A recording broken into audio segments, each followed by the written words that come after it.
बिस्मिल्लाहिर्रहमानिर्रहीम लैसल बिर्रा अन तवल्लु वजूहकुम क़िबलल मशरिक़ी वल मग़रिबी वलाकिन्नल बिर्रा मन आमना बिल्लाहि वल यौमिल आखिर वल मलाइकति वल किताबि वन नबिय्यीन व आतल माला अला हुब्बिही ज़विल क़ुर्बा वल यतामा वल मसाकीन वब्न सबील वस्साइलीन फिर रकाब व अकामत सलाता व आतत ज़काता वल मुफ़ून बि आहदिम इज़ा आहदू वस्साबिरीन फिल बअसाई वद्दर्राई व हीनल बास उलाइकल लज़ीन सदकू व उलाइकल Those who believe in God are those who are on the side of good and not evil. Excellencies, ladies and gentlemen, Assalamu alaikum and a very good morning. I wish to congratulate Her Excellency Annalena Baerbock on assuming the presidency of the 80th session of the United Nations General Assembly. I also commend Secretary General Antonio Guterres for his bold leadership of the United Nations in testing times. Ladies and gentlemen, our world is more complex today than ever before.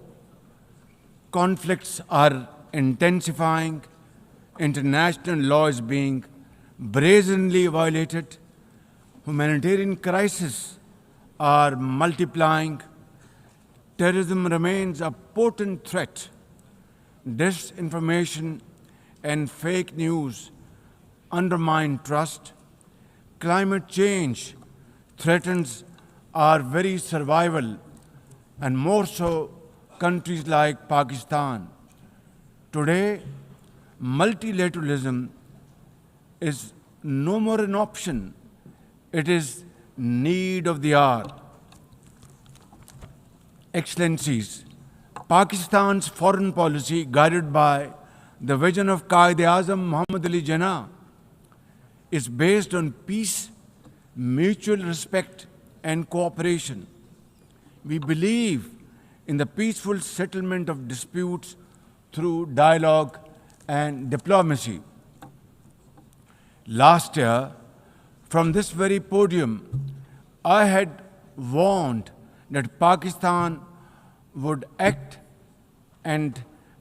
most decisively against any external aggression. Those words of mine proved true. I hope it didn't. But then that is destiny. When in May this year, my country confronted unprovoked aggression from our eastern front, the enemy came shrouded in arrogance. We sent them back in humiliation, delivering our bloody nose. Excellencies, India sought to extract political gains from a human tragedy by spurning my sincere offer of an independent international investigation into the Pahalgam incident. Instead, it attacked our cities and targeted our innocent civilians. When our territorial integrity and national security were violated, our response was in accordance with the right of self-defense under Article 51 of United Nations Charter.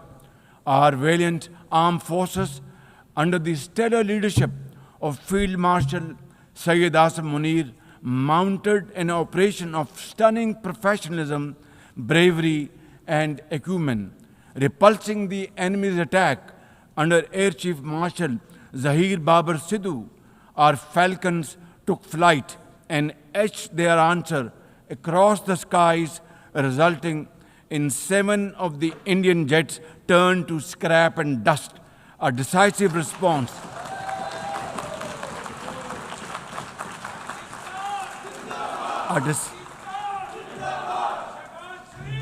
A decisive response to the aggressor that will echo through the annals of history. To the fearless architects of this victory, to every officer and soldier, heirs of our martyrs, their names are forever engraved in glory. To the mothers of our martyrs, their courage guides our path forward, and their sacrifice shall never be in vain, inshallah, God willing. And to every Pakistani, you stood as one unbreakable wall, a bunyanum marsus. Excellencies, though in a position of strength, Pakistan agreed to a ceasefire facilitated by President Donald Trump's bold and visionary leadership. We express our deep appreciation to him and his team for their active role in bringing about the ceasefire. President Trump's efforts for peace helped avert a more threatening war in South Asia. Had he not intervened timely and decisively, the consequences of a full-fledged war would have been catastrophic. Who would have lived to tell what happened?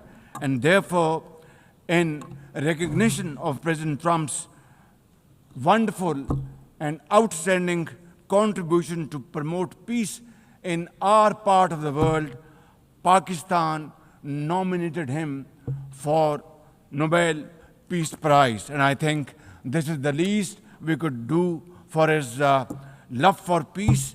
And I think truly he's a man of peace. Ladies and gentlemen, we're also grateful to our friends and partners, including China, Turkey, Saudi Arabia, Qatar, Azerbaijan, Iran, UAE, and of course, UN Secretary General for extending their diplomatic support to Pakistan at this crucial time. Excellencies, we have won the war, and now we seek to win peace in our part of the world. And this is my most sincere and serious offer before this August Assembly of the World Nations. Pakistan stands ready for a composite, comprehensive, and result-oriented dialogue with India on all outstanding issues. South Asia requires, ladies and gentlemen, proactive rather than provocative leadership. India's unilateral and illegal attempt to hold the Indus Water Treaty in abeyance defies the provisions of the treaty itself, as well as the norms of international law. Pakistan has made it abundantly clear, and let there be no doubt once again in anybody's mind, as I said last year in this hall, from this podium, we will definitely and ardently defend, inshallah, the inseparable right of our 240 million people on these waters. To us, any violation of this Indus Treaty represents an act of war. Ladies and gentlemen, through this august House, I wish to assure the Kashmiri people that I stand with them. The people of Pakistan stand with them. And one day soon, inshallah, India's tyranny in Kashmir will come to a grinding halt. Kashmir will gain its fundamental right to self-determination through an impartial plebiscite under the auspices of this very organization, United Nations. Excellencies, the plight of the Palestinian people is one of the most heart-wrenching tragedies of our times. This prolonged injustice is a stain on the global conscience and our collective moral failure. For nearly 80 years, the Palestinians have courageously endured Israel's brutal occupation of their homeland. In the West Bank, each passing day brings new brutality, illegal settlers who terrorize and kill with impunity, and nobody can challenge them and question them. And in Gaza, Israel's genocidal onslaught has unleashed unspeakable terror upon women and children in a manner we have not witnessed in annals of history. In blind pursuit of its nefarious goals, the Israeli leadership has unleashed a shameful campaign against the innocent Palestinians, which history will always remember as one of its darkest chapters. But speak we must, Madam President, we must speak and speak loud and clear. Our words are too little, too late for Hind Rajab, a child, nay, a little baby. We have all heard her trembling voice on that phone call, which little Hind made as she struggled to stay alive under Israeli onslaught and atrocities. Can you imagine that little girl, Hind Rajab, as if she was our daughter? Can you imagine not having the compassion to spare her life? My agony and the agony of the entire Muslim Ummah, indeed, I think, the agony of all the nations on the planet is that we failed Hind Rajab, and she will not forgive us in this world and the world hereafter. As they say, ladies and gentlemen, the smallest coffins are the heaviest to carry. I, for one, would know, for I too carried the tiny coffin of a 7-year-old Irtiza Abbas during the recent confrontation with India. He was only 6 years old. Therefore, we cannot and we must not fail these children of Gaza or any child anywhere in the world. We must find a path to a ceasefire now and just now. Pakistan firmly supports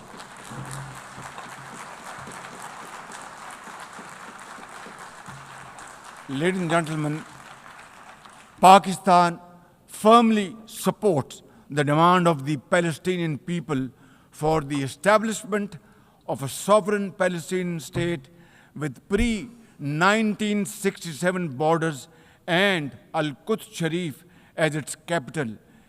Palestine can no longer remain under Israeli shackles. It must be liberated, and liberated with full commitment and with full force.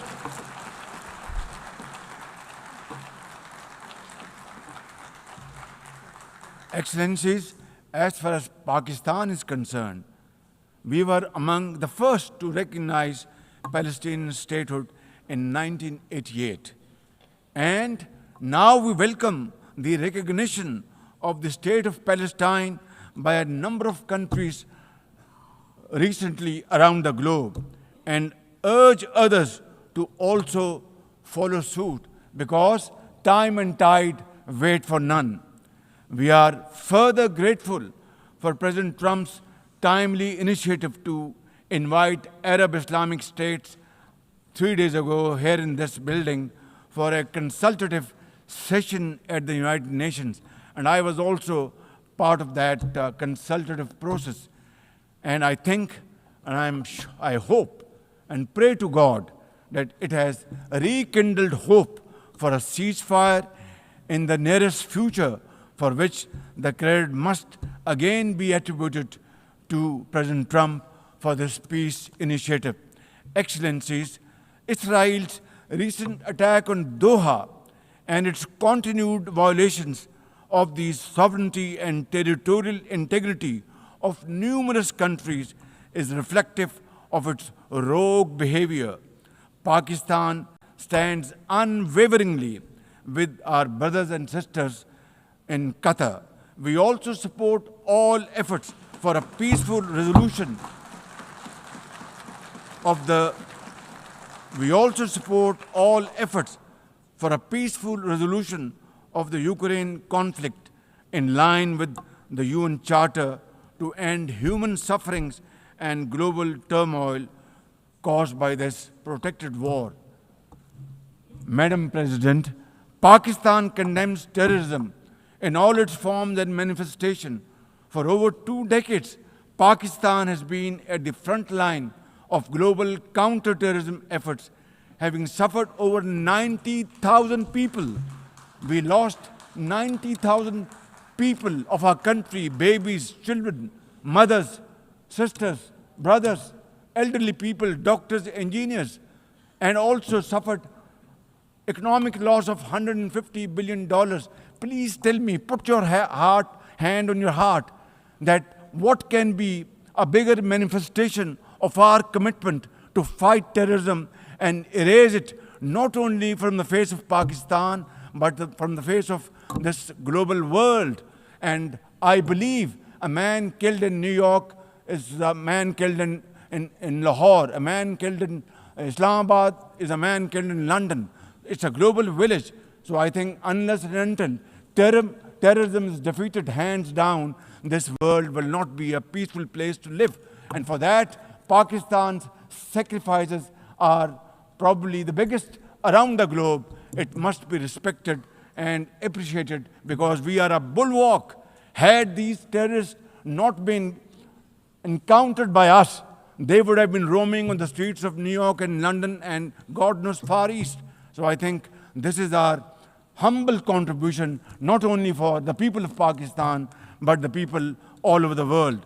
Today we face externally sponsored terrorism, particularly from foreign-funded groups such as the TTP, Fitna al-Khawarij, Fitna al-Hindustan, BLA, and its Majid Brigade.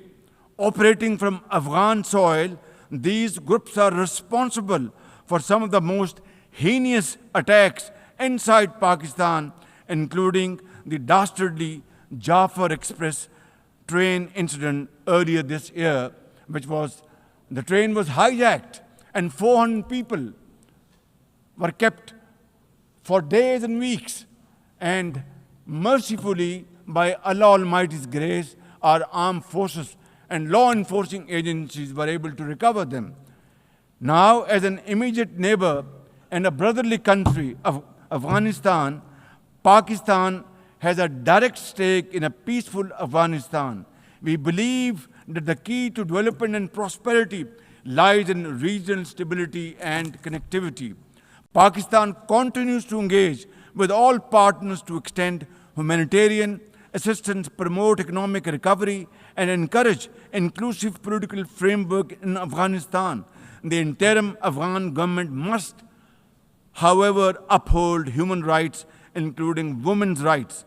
Above all, we expect that Afghan interim government to take effective action against terrorist groups and to ensure that Afghan soil is not used for terrorism against any country. Ladies and gentlemen, there must be no space for hate speech, discrimination, or violence against any person or against any religion. Hate-driven ideologies such as India's Hindutva-driven extremism pose a danger to the entire world. While there is growing recognition of the dangers posed by Islamophobia, the imperative of effectively combating this menace can hardly be overemphasized. Pakistan welcomes the appointment of a UN Special Envoy to combat this scourge. Ladies and gentlemen, while we are confronted with the climate crisis, it demands the most urgent collective action. In 2022, Pakistan faced massive floods of humongous proportions that caused huge losses amounting to $34 billion and many valuable lives lost. This year again, we are dealing with another mega flood with thousands of villages washed away from the face of the earth, millions of people displaced, more than 1,000 killed, and billions of dollars of crop, livestock, and property washed away, lost to flood waters. Our nation stands united in these testing times, and we are dealing with this natural calamity with remarkable resilience by the grace of God. I have declared a climate emergency to cope with this challenge. The catastrophic floods of 2022 and 2025 this year are glaring examples of loss and damage caused due to climate change. Pakistan, to the contrary, my honorable guests in this hall and through the cameras around the globe, Pakistan contributes less than 1% of global emissions annually, yet it continues to face the relentless brunt and muddy waves of climate change. And then we are told to borrow loans and add on to our debt, huge debt pillars we have over the period of time. This is not fairness. This is not equality. This is not justice. This is not fair play.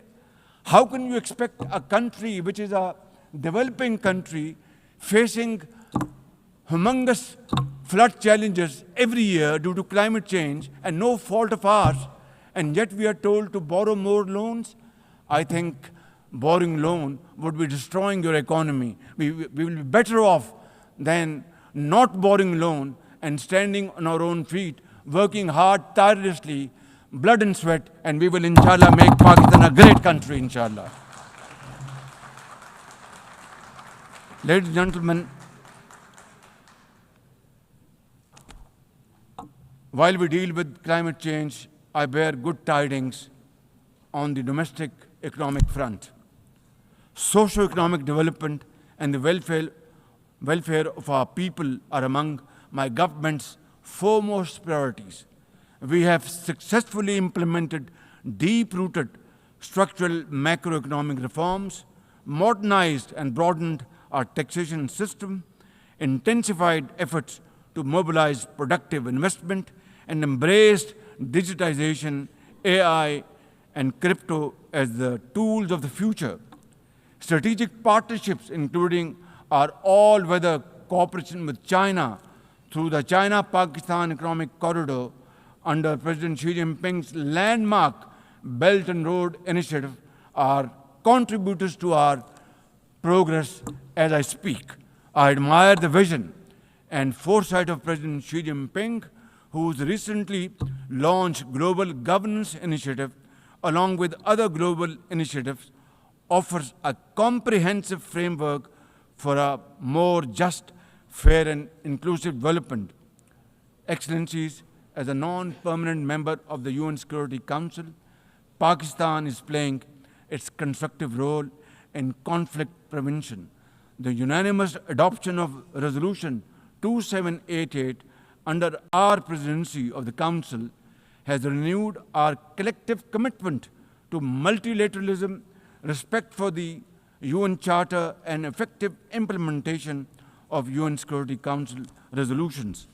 Excellencies, at the end, let me assure you that Pakistan will always stand for peace, justice, and development, for a revitalized United Nations, and for cooperative and multilateralism that is fair and inclusive and delivers for all.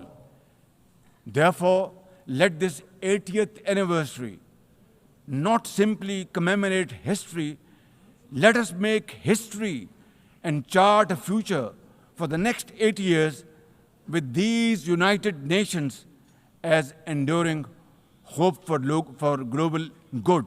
Let us truly strive to become better together. Thank you very much. United Nations, long live. God bless you.